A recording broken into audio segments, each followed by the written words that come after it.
Here's a tricky thing for you. I got to put metal on this wall. Got that finished, got the other side finished, but that first piece is pretty tricky because you got two angles, nothing square. That line right there is where I want my metal to start, and I measured that approximately like 20.5 inches. That's gonna land my panels out in 3-foot increments to hit right here. So here's my first piece of metal, and I did check the pitch on these roofs, and the way you're gonna do that is take your square like so and put a level on the top or the bottom side, and when it gets level, look over at your marks. And so I already checked, this is a 312, but that's how you can figure it out. So this is a 312 pitch on the top. This roof, I did the same thing with my square on that fascia board, 10-12 pitch right here. So I got a 312 pitch, 10-12 pitch, and sheets of metal are 3 foot. So this makes it easy. Gonna lay this out. Don't need to take a spam call right now. So there's my 18 inches. I guess that was what, I'm gonna double check that real quick. All right, 18 inches was correct. So there's 18 inches, and to make it easier, come over here and measure 18 inches. So my first pitch on the top is we're essentially making triangles. My 18 and 18, that's my square bottom line. And then to make this angle, a 312 pitch means for every 12 inches, you rise 3. So this is 3 foot. So 3 times 3 is 9. Get over here and measure 9, like that. So that's my 312 pitch. Connect those dots, one to the other. Now my 10-12 pitch, I'm coming from, I go middle of the rib to the middle of the rib, because that's exactly 3 foot. So I've got 3 foot on the bottom, 10-12 pitch for 36 inches of run, needs 30 inches of rise. So that's pretty simple. Smack a 30-inch right there, and then I connected that right to there. 0. So this is it. Boom. Let's cut it out and slap it up. Little side note. Are whisk snips good? You let me know. These are about 4 years old.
Work for that. That's what we need.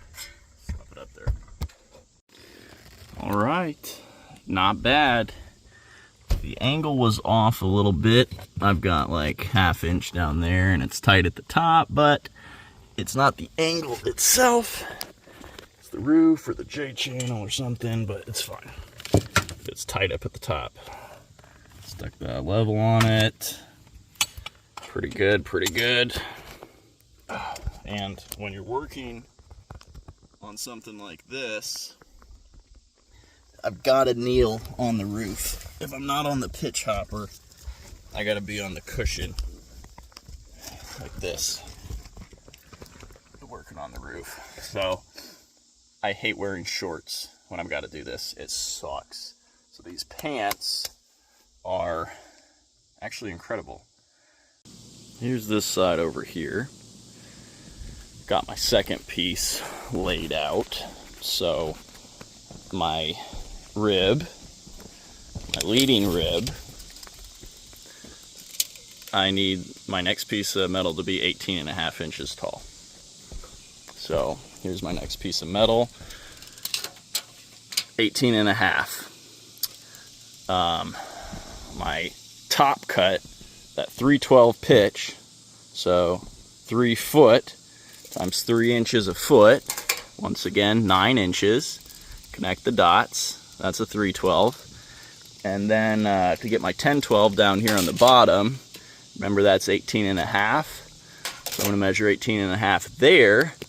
And since the bottom angle is a 1012, I got to go 30 inches from there down to there, which I was actually a 1/2 inch short. So kind of guesstimated on my angle there, hitting the bottom of it. So connected that to my 18.5. So let's get this thing cut.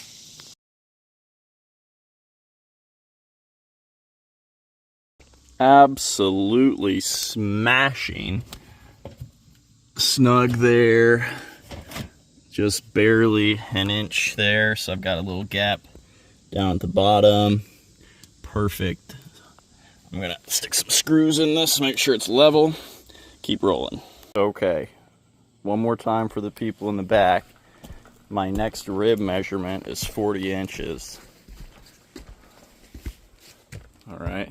So I got to get 40 inches on my left side, which I have. 40 inches from there to here. There's my 40. Okay. Top piece, 312 pitch, drop 9.